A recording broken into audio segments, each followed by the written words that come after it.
దయచేసి యెరెమయా గ్రంథం 15వ అధ్యాయము మొదటి 9 వచనాలు బైబిల్ పఠనం కొరకు చదువుకుందాం. ధ్యానించుకుని ప్రార్థన చేసి ముగించుకుందాం బైబిల్ పఠనాన్ని. మొదటి వచనంలో అప్పుడు యెహోవా వాక్కు నాకు ఇలాగ సెలవిచ్చాను అని యెరెమయా చెప్తున్నాడు. మోషేయు సమూయేలును నా ఎదుట నిలువబడినను ఈ ప్రజలను అంగీకరించుటకు నాకు మనసు ఉండదు. నా సన్నిధిని నుండకుండా వారిని వెళ్ళగొట్టుము. సో ఇశ్రాయేల్ ప్రజల ఎదుట దేవుడు ఎంతో విసిగిపోయాడు కదా. దేవుడు ఎంతో విసిగిపోయాడు. అనేకసార్లు పాత నిబంధనలో పాత నిబంధనలో కదా వారు విసిగిపోయారు. వారు ఎవరు? ఇశ్రాయేలీయులు విసిగిపోయారు. దేవుడు అంటే విసిగిపోయారు. దేవుని వాక్యం అంటే విసిగిపోయారు కదా. ఎందుకంటే దేవుడు వారిని విడిపించి ఐగుప్తు నుంచి అరణ్యంలోకి నడిపించి సంపూర్తిగా దేవుని మీద ఆధారపడాలని, వారి విశ్వాసంలో స్థిరపడాలని దేవుడు తప్పకుండా వారికి కావలసిన ప్రతి అవసరాన్ని తీరుస్తాడా లేదా? కొత్త నిబంధనలో కూడా ఉంది కదా. దేవుడు మన ప్రతి అవసరాన్ని ఎప్పుడు ఆయన బలిష్టమైన చేతి క్రింద ఎప్పుడు కూడా ఆయన మీద ఆధారపడినప్పుడు, ఆయన వాక్యాన్ని అనుసరించినప్పుడు, ఆయన సేవ చేసినప్పుడు. మరి ఉద్యోగాలు ఎవరు చేసుకుంటారు? ఉద్యోగాలు చేసుకోండి. కాబట్టి దేవునికి ఇవ్వాల్సిన సమయం ఎవరికి ఇవ్వాలి? సమయాన్ని కూడా మనం తినేయకూడదు. మనకు తినేస్తే మనకే నష్టం అవుతుంది. అందుకనే దేవుడు కొన్నిసార్లు ఏం చేస్తాడంటే మన శరీరానుసారమైన ప్రవర్తన బట్టి శిక్షిస్తాడు అన్నమాట. శరీరంలో శిక్షిస్తాడు. ఎందుకంటే నిన్ను నన్ను శరీరతత్వం నుంచి విడిపించాలని, తన వాక్యాన్ని నేర్చుకోవాలని, తన సేవ చేయాలని తాను కోరుకుంటాడు కదా. సేవ అంటే అందరూ చేయవలసిన సేవ ఒకటి ఉంది. ఏంటది? యాజక ధర్మం. యాజక ధర్మం అందరూ కూడా చేయాలి, అనుదినము చేయాలి. దానికి తప్పకుండా కొంత సమయాన్ని కేటాయించుకోవాలి. అన్నిటికంటే ముఖ్యంగా మొదట్లో, దిన ఆరంభంలోనే మొదట్లోనే కేటాయించుకోవటం మంచిది అన్నమాట. మీలో చాలామంది అట్లా చేస్తున్నారు, కొంతమంది నిర్లక్ష్యంగా ఉంటున్నారు. అట్లా లేకుండా చూసుకోవాలి. వాక్యాన్ని చదువుకోవాలి, ప్రార్థన చేయాలి, ఇవన్నీ కూడా చేయాలి. ఈ సహవాసంలో భగత్ సింగ్ గారు మొదటి నుంచి అదే నేర్పించారన్నమాట కదా. తాను చేస్తారు. మొట్టమొదటిగా సరే సేవకులు వారికి టైం ఉంటుంది, లేకపోతే ఇది చేయాలని అంటారు, కానీ అందరూ కూడా చేసేవారు దీన్ని.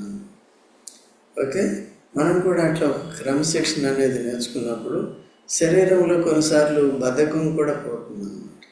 అది లేదనుకో, నేను ఈ టైంకి లేవాలి, దేవుని ప్రార్థించాలి, ప్రార్థనలోనే ఆరాధన చేయాలి, కొంచెం స్తుతించాలి, ప్రార్థన చేయాలి, వాక్యాన్ని చదువుకోవాలి, తర్వాత దిన సహాయం అంతటి కొరకు దేవునికి అప్పచెప్పుకుని వెళ్ళాలి. ఓకే, మళ్ళీ సాయంకాలం రావాలి, మళ్ళీ వచ్చి ఏం చేయాలి? ఇంటి పనులు ఏమైనా ఉంటే చూసుకోవాలి. మళ్ళీ దేవునికి ఇవ్వాల్సిన సమయం ఏం చేయాలి? లేకపోతే మందిరంలో సామాన్యంగా ఏంటంటే అందరూ ఉద్యోగాలకు వెళ్తారని సాయంకాలమే కోడికలు కలిగి ఉంటాం. కాబట్టి నియామక కోటాలు కూడా ఏం చేయాలి? నీవు ఈ లోకంలో ఎంత ప్రయాసపడినప్పటికీ, ఎన్ని లక్షల జీతం వచ్చినప్పటికీ, ఎన్ని వేల జీతం వచ్చినప్పటికీ, లేకపోతే ఉద్యోగాన్ని బట్టి, హోదాను బట్టి నీకు పేరు ప్రఖ్యాతులు ఉన్నప్పటికీ కూడా ఇవన్నీ తాత్కాలికం కదా. అవన్నీ ఏదో ఒక రోజునే రిటైర్ అయిపోవాలి కదా. సంపాదించిన డబ్బు కూడా ఏం చేస్తావో తెలియదు. ఒకవేళ నా దగ్గర ₹1,00,00,000 ఉందనుకుందాం, లేదు ₹1,00,00,000, నా దగ్గర ఒకవేళ ₹1,00,00,000 ఉందనుకుందాం, ఉంటే ఇది నేను ఏం చేస్తాను? నేను దాన్ని సడన్గా యేసుప్రభు వచ్చాడు అనుకో ఈ రాత్రి, ఈ ₹1,00,00,000 ఎవరి దగ్గర ఉంటాయి? అందుకనే బ్యాంకులో 4 పైసలు ఉన్నా, లేకపోతే ఎవరికన్నా 4 పైసలు ఇచ్చినా దాని గురించి నేను వర్రీ అవును. అర్థమైందండి? ప్రభు వస్తే ఏమవుతాం? వెళ్ళిపోతాం. ఎక్కడే ఉండదు, వదిలిపెట్టి ఏం చేయాలి? బ్యాంక్ బ్యాలెన్స్ పట్టుకెళ్తారు ఎవరన్నా? కోట్లు ఉంటాయి కదా, అంబానీ గారికి అట్లాంటి వాళ్ళకి పట్టుకెళ్తారు ఎవరన్నా? కాబట్టి దేవుని తీర్పులు వచ్చినప్పటికీ కూడా అలాగే ఉంటుంది, రక్షణ వచ్చినప్పటికి కూడా అట్లాగే ఉంటుంది. సో అందుకనే దీని గురించి పెద్ద ప్రయాసపడిపోయి దాని గురించి ఎంతో సీరియస్నెస్ ఇచ్చి అసలు శాశ్వతమైన వాటి కొరకు, శాశ్వత ధనం కొరకు మనసు పెట్టమన్నమాట. పౌలు అందుకనే పైన ఉన్న వాటినే వెతుకుడి, మీ జీవము క్రీస్తు. వద్దమ్మా, మీ దగ్గర ఎవరి దగ్గర కూర్చోండి, కూర్చో, కింద కూర్చో. మమ్మీ కూడా ఎక్కడున్నా అల్లరి చేస్తారు, ఒక క్రమశిక్షణ నేర్పించాలి. ఓకే, కొడతాను ఇంక నేను. ఓకే, కాళ్ళు చేతులు కట్టేస్తాను. జాగ్రత్తగా ఉంది. మనకి చర్చికి వస్తే ఎట్లా ఉండాలి? రైట్. ఎంతవరకు వచ్చింది?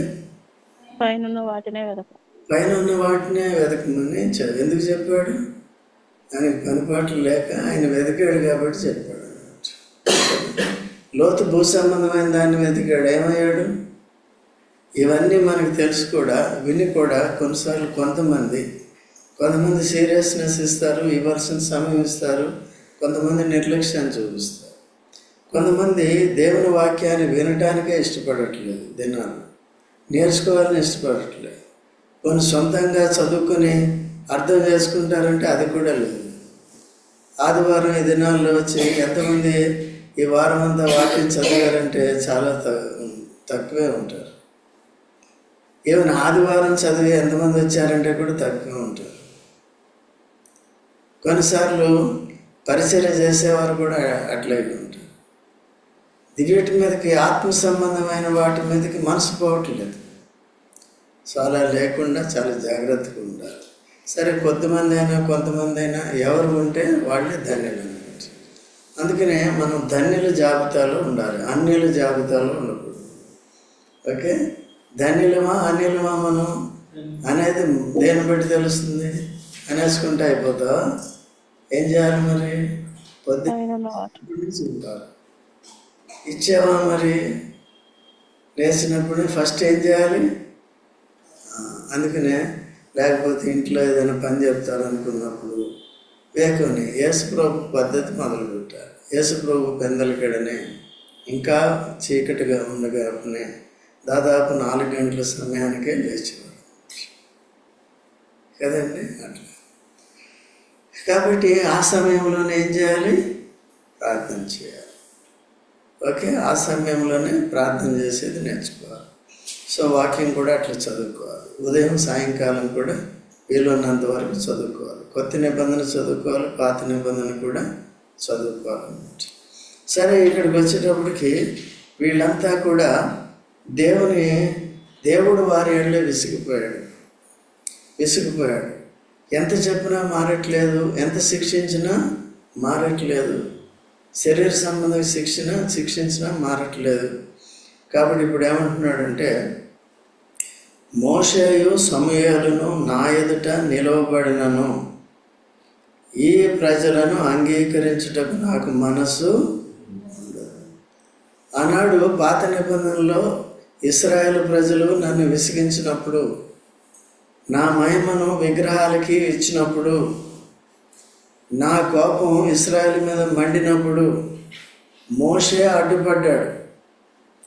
దేవా, వీరిని క్షమించకపోతే, నీ సన్నిధి మాతో ఉండకపోతే, మమ్మల్ని కనానికి నువ్వు నడిపించకపోతే, ఇక్కడే మమ్మల్ని విడిచిపెడితే మేము కదలము అంటాడు. నా పేరుని నీ గ్రంథములో నుండి తీసే అంటాడు, జీవ గ్రంథములో నుండి తీసే అంటాడు. దేవుడు చూడండి చల్లబడ్డాడు. మోషే అంత అడ్డుపడ్డాడు కదా, దేవుడు అంత చల్లబడ్డాడు. చల్లబడి ఎవరు తప్పు చేస్తే వాళ్ళని తీస్తాను, ఏంటి ఇట్లా ఎలా ప్రార్థన చేస్తూ ఉంటాడు. సరే క్షమించి అట్లా. అయితే మన పక్షంలో మనము ఇశ్రాయేలు కంటే కూడా ఘోర పాపులం అనుకోవచ్చు. మనకి దేవుడు లేడు, మొదటి పుట్టినప్పటి నుంచి కూడా మన తల్లిదండ్రులను బట్టి కూడా మనం అవిశ్వాసులము, శరీరానుసారము, లోక సంబంధులము, సాతాను సంబంధులము, తర్వాత అన్ని జనులు అనే పేరు మనకుంది. స్వజనులం కాదు, అబ్రహాం సంతానం కాదు, అసలు దేవుని ఎరగని వారము. అటువంటి శాపగ్రస్తులమైన మన కొరకు యేసుక్రీస్తు ప్రభు వచ్చి అడ్డుపట్టాడు కదా. సో మన విషయంలో కూడా దేవుడు అట్లా చెప్పాలి. ఏమని? నీ నా విషయంలో కూడా అట్లా చెప్పాలి కదా. ఎవరు? మోషే వచ్చినా, సమూయేలు వచ్చినా, లేకపోతే ఇర్మియా వచ్చినా, ఇంక ఎటువంటి భక్తుడు వచ్చినా సరే, మధ్యవర్తులుగా మంచి మధ్యవర్తులుగా ఉన్న భక్తులు ఎవరు వచ్చినా సరే, నేను మిమ్మల్ని అంగీకరించను, మిమ్మల్ని క్షమించను అనొచ్చు. అందుకనే సాక్షాత్తు యేసు ప్రభు వచ్చాడు కదా. యేసు ప్రభుని కాదనలేడు దేవుడు. కాబట్టి యేసుక్రీస్తు ప్రభు మన పాపాన్ని పరిహరించడం ద్వారా, మనం అంగీకరించడం ద్వారా దేవుని ప్రజలుగా, దేవుని బిడ్డలుగా చేయబడ్డాం. పరమ కానానికి ప్రయాణంలో ఉన్నాం కదా, నడుచుకుంటున్నాం. ఈ మధ్యలో ఎట్లా ఉండాలి? ఈ మధ్యలో ఇశ్రాయేలు వల్ల ఉండకూడదని ఈ పాత నిబంధన మనం ధ్యానించుకుంటున్నాం. వారు ఎంత అవిధేయులుగా ఉన్నారు, ఎంత కఠినంగా ఉన్నారు, దేవుని ఎంతగా విసిగించారు. వారు అవిధేయులై వారు సైతం దేవుని విషయంలో ఎంత విసిగిపోతూ వచ్చారు. నువ్వు ఎన్నన్నా పాపాలు చేయగానే దేవుడు అన్ని మేలులు చేయాలంట. కొన్నిసార్లు అట్లాగే చేస్తున్నాడు. పాట కూడా ఉంది, మేము ఎన్ని మేలు చేసినా, ఎన్ని కీడులు చేసినా నువ్వు అన్ని మేలు చేస్తున్నావు. కొత్త సంవత్సరంలో పాడతారు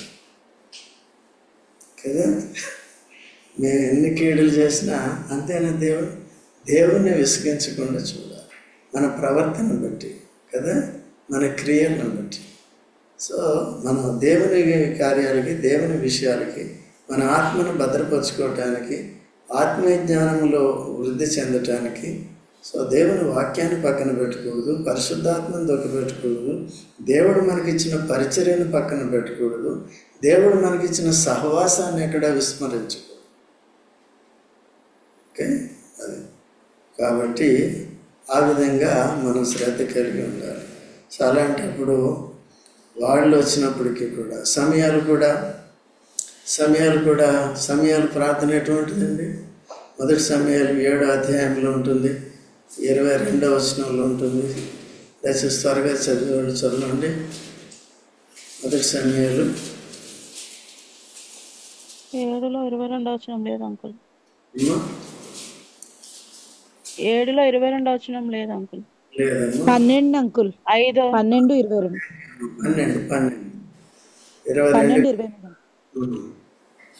చదవమ్మా. యెహోవా మిమ్మును తనకు జనముగా చేసి కొనుటకు ఇష్టము కలిగి ఉన్నాడు.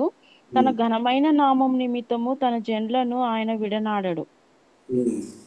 నా మటుకు నేను మీ నిమిత్తము ప్రార్థన చేయట మానుట వలన యెహోవా 23 నా మటుకు నేను మీ నిమిత్తము ప్రార్థన చేయుట మానుట వలన యెహోవాకు విరోధముగా పాపము చేసిన వాడనగుదును. అది నాకు దూరమగును గాక.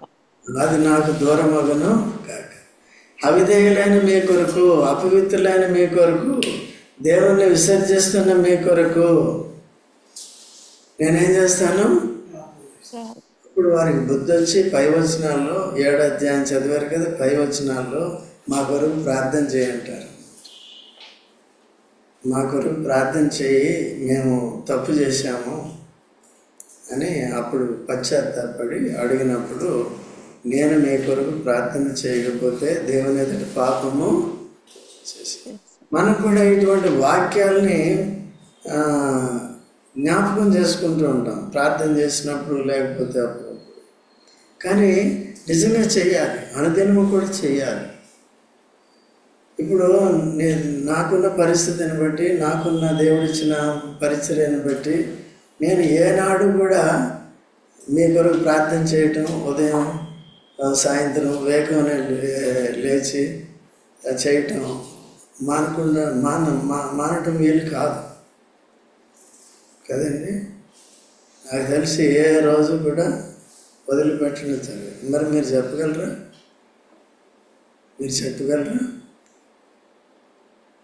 అందుకే నేను మిమ్మల్ని ఏం చేసామంటే గ్రూపులో లింక్ చేసి, కొంతమంది అలవాటు పడ్డారు కాడికి, కొంతమంది ఏమో అలవాటు పడలేదు. నేను చేసేస్తాం, ఇంట్లో చేసేస్తాం. కాబట్టి పాపము చేసిన వారు, వాళ్ళు ఇశ్రాయేలు చేసినటువంటి గొప్ప పాపాలు అవసరం లేదు మనకి. ఎటువంటి ప్రార్థన చేయకపోవడమే పాపం, వాక్యం చదవకపోవడమే పాపం, దాంట్లోనే తెలుసుకోకపోవడమే పాపం, ఆజ్ఞాతిక్రమే. అసలు ఆజ్ఞ అంటే ఏంటో తెలియకపోతే ఇంకేంటి? తెలియకుండానే ఆజ్ఞలు అతిక్రమించుకుంటూ పోతున్నాం. యేసుక్రీస్తు ప్రభు తన ప్రాణం పెట్టి మనల్ని విమోచించి రక్షించి సంఘముగా సమకూరిస్తే, సంఘముగా సమకూడమే, సంఘముగా నేర్చుకోమే. మీరు మంచోడు, కొంతమంది ఉన్నారు మంచోడు, శేషం ఇది కదండి. అదే కంటిన్యూటీ అవసరం. రెండోది శ్రద్ధాభక్తి అవసరం. ఏ విషయాల్లో ఇప్పుడు పరిశుద్ధాత్మ నేరుగా మనలోనే ఉంటున్నాడు, కూడి వచ్చినప్పుడు మన మధ్యలోనే ఉంటున్నాడు కదా. మనం ఎక్కడ దుఃఖ పెడుతున్నాం అనేది చూసుకో. నేను కూడా ముందుగానే వచ్చి ఎవరు వస్తారు ఆసక్తితో, భక్తితో, విశ్వాసంతో ఎవరు వస్తారని కూర్చొని ఎదురు చూస్తూ ఉంటాను. నాకు ఎంత సంతోషం వస్తుంది.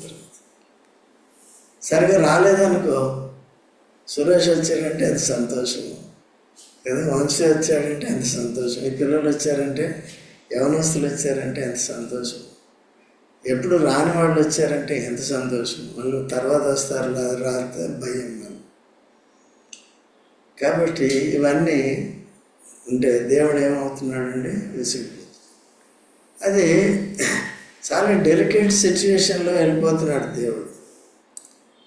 ఒక పక్కన రక్షించాను, ఇంకో పక్కన వారు అవిశ్వాసుల్లా ప్రవర్తిస్తున్నారు, వారిని శిక్షించాలంటే కొద్దిగా బాధపడుతున్నారు. ఎన్నిసార్లు శిక్షించినా, ఎన్నిసార్లు గద్దించినా ఏమవుతుంది? లోపడట్లేదు. అటువంటి వారికి ఏం చేయాలంటే, అందుకనే దేవుడు వదిలేస్తాడు కొన్నిసార్లు, భక్తిహీనతకు వదిలేస్తాడు. అందుకనే అంతకుముందు కూడా చెప్పాను చూడండి, ప్రకటన గ్రంథం 22:11. అన్యాయం చేయవాడు చేయనిమ్ము. అన్యాయం చేసేవారు ఉంటారండి. రక్షణ పొందిన వారిలో అన్యాయం చేస్తానే ఉండండి. అపవిత్రుడు ఇంకా అలాగే కొనసాగినే ఉండి, ఇంకా నేను ఇంక వాళ్ళని సరిదిద్దను, వాళ్ళని శిక్షగా నియమిస్తాను. నీతిమంతుడు. అందుకని ఎవరి నీతికి వాళ్ళే బాధ్యులు. వాక్యం విని శ్రద్ధగా నడుచుకోవడం వారి బాధ్యత. తర్వాత పరిశుద్ధుడుగానే ఉండాలి. నీతిమంతుడిగా ఉండాలి, పరిశుద్ధుడిగా ఉండాలి. అన్యాయం చేయవారు అపవిత్ర వారు అపవిత్రులు. సో అందుకనే మనం అన్యాయం చేసేవారుగా ఉండకూడదు, అపవిత్రులు. ఎట్లా వస్తుంది అపవిత్రత? ఎట్లా వస్తుంది? చెప్పి చూద్దాం. బుర్ర ఉంటే చెప్పి చూద్దాం. మీరు చెప్పండి, ఎట్లా వస్తుంది అపవిత్రత? ఎట్లా వస్తుందమ్మా ఝాన్సీ? పొద్దున్న లేచి ప్రార్థన చేయకపోతే, వాక్యం చదవకపోతే, దేవుని స్తుతించకపోతే, దేవుడు చేసిన మేలుని బట్టి దేవుని స్తుతించకపోతే, దేవుని కార్యాలను గుర్తించి స్తుతించకపోతే, దేవుని విషయాల్లో నిర్లక్ష్యం చేయటం ద్వారా మనల్ని మనం భద్రపరచుకోకపోతున్నారు కదా. ఏమంటున్నాడు? మొదటి యోహాను 5:18 ఏముంది? దేవుని మూలంగా పుట్టినవాడు పాపం చేయడు. తను తర్వాత ముందేం చేయడు? పాపం. తను భద్రం. ఎందుకు? తను భద్రం. భద్రం భద్రపరచుకోవాలి. చాలామంది కృపను లోపగొడతాం కదా. కృప ఏం చేస్తుందంటే పాపి పశ్చాత్తాపడినప్పుడు కృప పనిచేస్తుంది. ఓకేనా? సో అలా 2-3 సార్లు కృప ఆపరేట్ అవుతుంది. అలవాటుగా అదే తప్పు చేస్తున్నారనుకో, కృప కూడా ఉండదు. తప్పిపోయిన కుమారుడు తిరిగి వచ్చాడు, పశ్చాత్తాపంతో వచ్చాడు, ఒకేసారి కృప పనిచేసింది. తండ్రి అంగీకరించాడు, మనల్ని కూడా అట్లా అంగీకరించాడు. తెలియని తప్పులు చేస్తుంటే వెంటనే తెలుసుకుని పశ్చాత్తాపడి ఒప్పుకుంటే క్షమిస్తూ ఉంటాడు. అందుకనే నా కుమారుడా క్రీస్తు యేసునందుల కృప చేత బలవంతుడు. ప్రతి దానికి కృప అవసరం కదా. అది కాబట్టి ఆ కృప ఎన్ని రకాలుగా మనలో ఆపరేట్ అవుతుంది అనేది కూడా తెలుసుకోవాలి. ఆయా సందర్భాల్లో ఆ కృప యొక్క విలువల్ని ఎలా పనిచేస్తుంది, పరిచర్యలు అవసరం. అపోస్తలుడు పౌలు దేవుని కృపను గణపరుస్తూ ఉంటాడు. సో ఆ విషయంలో తర్వాత ఈ లోతుని మీరు 19వ అధ్యాయం 19వ వచనంలో తర్వాత చూసుకున్నప్పుడు లోతు దేవుని కృపను ఘనహీనపరిచాడు. నా ఎడలు నీ కృపను ఘనపరిచితే అంటాడు. ఆ కృప ఇచ్చిన తర్వాత పోయి తాను చెప్పిన దగ్గరికి పోకుండా తనకు అనుకూలంగా ఉన్న దగ్గరికి పోయి అక్కడ తన కుమార్తెలతో ఏం చేస్తాడండి? పాపం చేస్తాడు. ఇటువంటి పరిస్థితులు ఉంటాయి, జాగ్రత్తగా చూసుకోవాలి. సో కాబట్టి అది సంగతి. తర్వాత నా సన్నిధిని నుండకుండా వారిని ఎంత భయంకరం. అట్లాగే ఆదామవ్వలు పాపం చేసినప్పుడు ఏం చేశాడు? దేవుని సన్నిధి నుండి వెళ్ళగొట్టాడు. దేవుని సన్నిధి ఉండే స్థలం ఏది? నేడు సంఘంలో దేవుని సన్నిధి ఉంటుంది. ఎక్కడ? నా బయట ముగ్గురు. ఆ సన్నిధిని కోల్పోవడం వారికి ఎంత నష్టమో తెలియదు. మనకు కూడా సన్నిధి కోల్పోతే ఎంత నష్టమో తెలుసుకోవాలి. ఎవరైతే రావట్లేదో వారు కూడా తెలుసుకోవాలి. వింటున్న మనం జాగ్రత్త కలిగి ఉండాలి. ఇటువంటి మాటలను మనం మర్చిపోవటానికి వీలు లేదు. తర్వాత మేము ఎక్కడికి పోదామని వారు నిన్ను అడిగినే ఉండాలి. నీవు వారితో ఇట్లానము, యెహోవా ఈ మాట సెలవిస్తున్నాడు, చావునకు నియమింపబడిన వారు చావునకును, ఖడ్గమునకు నియమింపబడిన వారు ఖడ్గమునకును, క్షామమునకు నియమింపబడిన వారు క్షామమునకును, చెరకు నియమింపబడిన వారు చెరకును. ఇంకా ఎక్కడికో పొమ్మంటాడు, లేకపోతే పోయి విగ్రహాలను చేసుకోమంటాడు. దేవుడు ఎందుకు చెప్తాడు విగ్రహ పూజలు చేసుకోమని? చేసుకుంటే అది తప్పిస్తా. ఇక మీకు తీర్పే తగి ఉన్నది. నా సన్నిధి నుండి పోతే ఏముందండి? యేసు లేని జీవితం ఏంటి? శ్రమ, శిక్ష. నోవహు దినాల్లో నోవహు తన కుటుంబీకులు 8 మంది వాడెక్కకుండా బయట ఉంటామంటే, మా బంధువులు ఉన్నారు వాళ్ళ ఇంట్లో 2-3 రోజులు ఉంటాం అంటే ఏమవుతుంది? అంటే దేవుడు చెప్పినప్పటి నుంచి ఆ కుటుంబం అంతా కట్ ఆఫ్. అర్థమైందా? వాళ్ళకి లోకంతో కట్ ఆఫ్. దేవుని పని అంతే, సువార్త చెప్పటం అంతే. అంటే చెప్పటం చేయటం. మా ఇంట్లో 2 రోజులు ఉన్నట్టు లేదు, అట్లేం లేదు. ఓకే. సో మన భక్తి, మన విశ్వాసం, మనం దేవుని సన్నిధికి ఎలా నిరాకరించకుండా జాగ్రత్తగా చూస్తున్నాం అనేది చూసుకోవాలి. తర్వాత యెహోవా వాక్కు ఇదే, చంపుటకు ఖడ్గము, చీల్చుటకు కుక్కలు, తినివేయుటకును, నాశనం చేయుటకును ఆకాశ పక్షులు, భూమృగములు అని ఈ 4 విధముల బాధలు వారికి బాధల్ని నియమించాడు.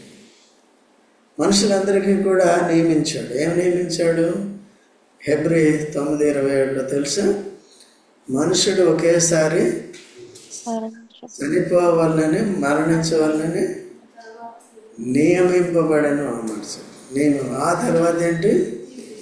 శరీరానికి మరణం, ఆత్మకి తీర్పు. ఆ తీర్పులోకి వస్తే నిత్య నరకం, అగ్ని ఆరదు. మనం కూడా అటువంటి వారు. సో ఇప్పుడు క్రీస్తు యేసులో మనకిచ్చిన రక్షణ భద్రతను మనం భక్తిగా జాగ్రత్తగా చూసుకోవాలి. నోవహు కుటుంబం ఏ విధంగా ప్రత్యేకింపబడి దేవుని విషయమైన మనసు వారు కలిగి ఉంటున్నారు, పనులు కలిగి ఉంటున్నారు, చెప్పింది చేస్తున్నారు. అక్కడి నుంచి అలా మనం చేసేది నేర్చుకోవాలి. ఓకేనా?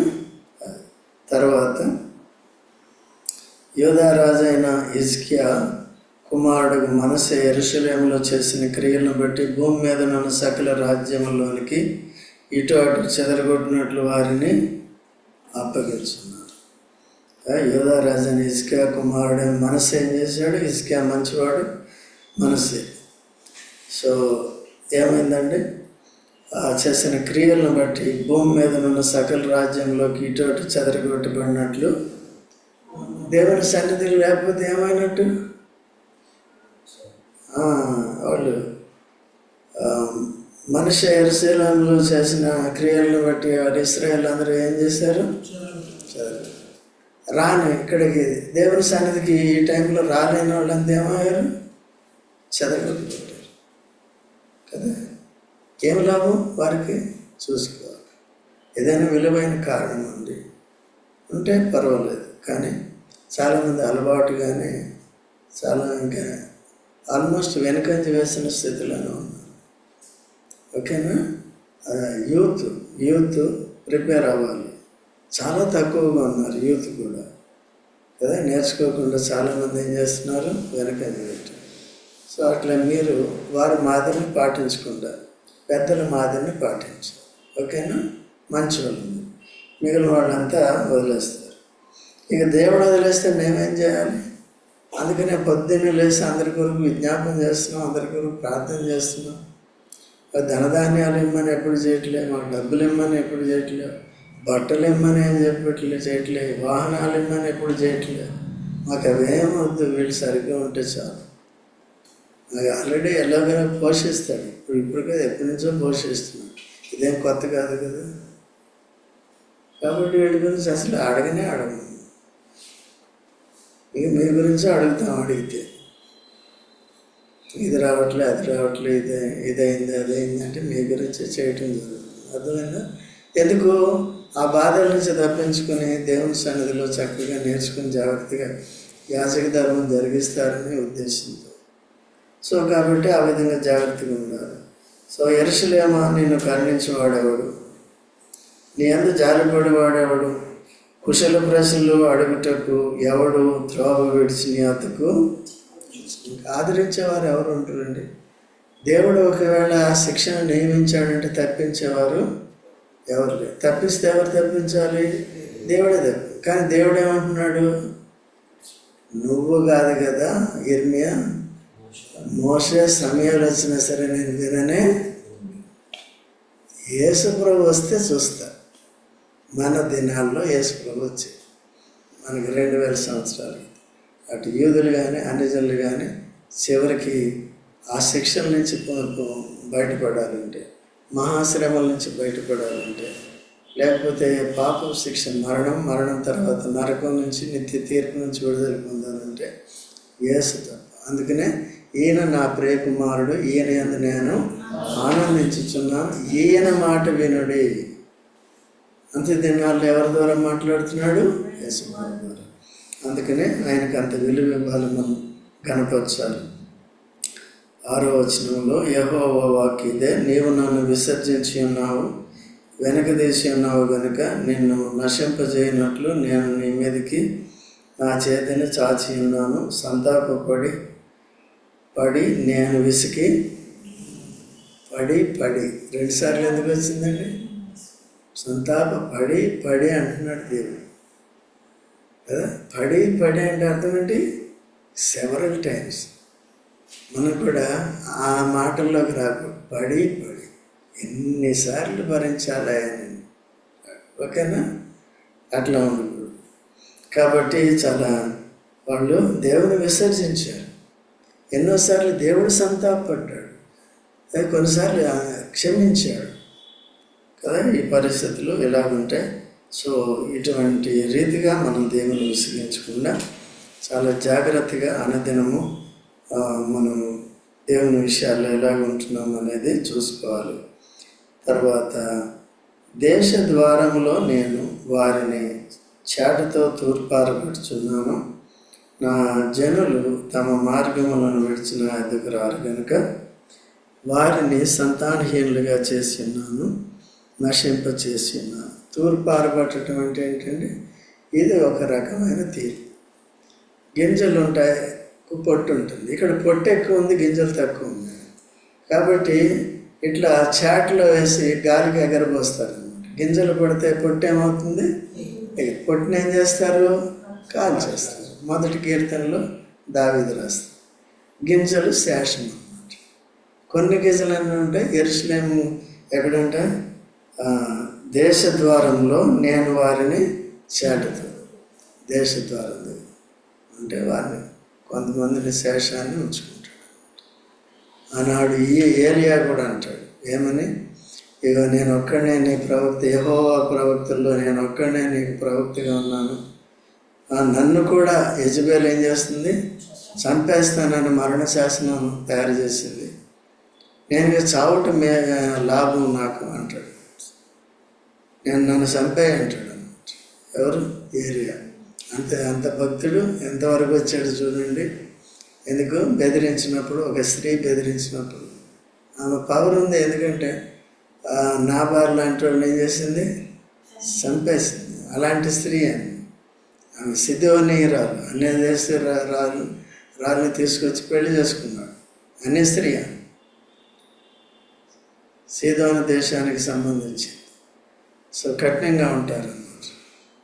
సో కాబట్టి అయితే నీవు కాదు బాబు, నాకు ఇంకా బయలుకి మోకాళ్ళు ఓనని వారు ప్రవక్తలు 7,000 మంది ఉన్నారు. అతిశయించడానికి వీల్లేదు. నేనే ఉన్నాను, ఇంకెవరున్నారు అని ఎప్పుడు కూడా ప్రస్తుతానికి ఒకవేళ నీ ఒక్కడే కొన్ని పనులు చేస్తున్నావు అనుకో, నేను ఒక్కడనే చేస్తున్నాను, నేను లేకపోతే ఏం లేదు అనుకోవటానికి లేదు. అనుకుంటే ఏమవుతుంది? పోతే పో అంటాడు, లేకపోతే నా దగ్గరికి వచ్చి అంటాడు. అందుకనే పైకి తీసుకెళ్ళిపోయాడు. ఎవరిని? మరి ఆయన వెళ్ళిపోతే ఆగిపోయిందా? వెళ్ళిపోతే ఆగిపోయిందా? ఆగదు కదా. సరే, ఓకే. అయితే అందుకనే అటువంటి భక్తుడు ఎలీషా వచ్చాడు కాబట్టి ఆయన ఆత్మ పాటలో నాకు కూడా 2 అంతలు ఇమ్మని అడుగుతాడు. ఆత్మశక్తి ఇంపార్టెంట్. ఇప్పుడు భగత్ సింగ్ గారు అని ఉన్నారు, పూర్తిగా ఆత్మ స్వాధీనంలో ఉండి ఆయన చేశారు. మిగిలిన వారు కూడా అట్లా చేయాలి. చేసినప్పుడు అంత బాధ్యత అలాగా నిభాయించగలుగుతారు. దేవుడు నాకు ఇచ్చిన దాంట్లో కూడా ఆత్మశక్తి కావాలి, దాన్ని అలాగే నిభాయించాలి. కేవలం మనం చిన్నగా ఉన్నప్పటికీ కూడా సర్వలోకం కొరకు మనం ప్రార్థన చేయడం జరుగుతుంది. ఈవెన్ హెబ్రోన్ గురించి చేయడం జరుగుతుంది కదండి. లోకంలో ఉన్న పాపులందరి కొరకు చేయడం జరుగుతుంది కదా. మనం సార్వత్రిక సంఘం గుర్తుపెట్టుకోవాలి. ఎప్పుడు కూడా సార్వత్రిక సంఘం కొరకు మనం ప్రార్థన చేస్తున్నాం. సార్వత్రిక లోకం కొరకు ప్రార్థన చేస్తాం, సర్వలోకం కొరకు ప్రార్థన చేస్తాం. బట్ అందుకనే మనం మైనారిటీ అని చెప్పడానికి వీల్లేదు. కొంతమంది నాది పెద్ద సంఘం అనుకుంటే పోయింది. అర్థమవుతుంది? నువ్వేం చేస్తున్నావు అనేది కావాలి. ఎక్కువ తీసుకుంటే ఎక్కువ లెక్క చెప్పాలి, తక్కువ తీసుకుంటే తక్కువ. ఎంత తీసుకుంటే అంత లెక్క చెప్పాలి. అది కూడా కరెక్ట్గా చెప్పాలి. అందుకనే జాగ్రత్తగా ఉండాలి. ఓకేనండి. కాబట్టి విధవరాండ్రు ఏముందా? వారి విధవరాండ్రు సముద్రపు ఇసుక కంటే విస్తారంగా ఉంటాయి. మగవాళ్ళు అంతా చనిపోతారు. మధ్యకాలమున యవనుల తల్లి మీదకి దోచుకున్న వారిని నేను రప్పింతును. పరితాపమును భయములను అకస్మాత్తుగా వారి మీదకి రాజేతును. 7 కనిన స్త్రీ క్షీణించుచున్నది, ఆమె ప్రాణము విడిచినది. పగటి వేళని ఆమెకు ప్రొద్దుగొంకి ఉన్నది. ఆమె సిగ్గుపడి అవమానము నొంది ఉన్నది. వారిలో శేషించిన వారిని తమ శత్రువులు ఎదుట కత్తిపాలు చేసేదను. ఇదే యెహోవా వాక్కు. ఎంత వాదనండి. ఆనాడు ఐగుప్తులో వారి జ్యేష్ఠ సంతానం చనిపోతే ఎంత ఏడ్చారు. తర్వాత ఆనాడు ఇస్రాయేల్లో యేసు ప్రభు పుట్టినప్పుడు హేరోదు 2 సంవత్సరాల కంటే తక్కువ మగపిల్లలను చంపమంటే రాహేల్ ఎంత ఏడ్చింది, ఇస్రాయేల్ దేశం ఎంత ఏడ్చింది, ఎంత రోధించింది. సో దానికంటే కూడా భయంకరమైన పరిస్థితి ఇక్కడ ఉంది. అందుకనే తర్వాత ఆ ప్రవక్త యొక్క రియాక్షన్ ఏంటో ప్రభు చిత్తం అయితే వచ్చేవారు చూద్దాం. సో ఇటువంటి పరిస్థితులు వారికి సంభవించినాయి కనుక మనం చాలా జాగ్రత్తగా ఉన్నాం, కృపాకాలంలో ఉన్నాం. దేవుడు కనికరిస్తాడు. ఎప్పుడైనా సరే పాత మార్గాలను విడిచిపెట్టి దేవుని దగ్గరికి వచ్చి భయభక్తులు కలిగి శ్రద్ధగా జీవించేది నేర్చుకోవాలి. ప్రార్థన చేసుకుందాం.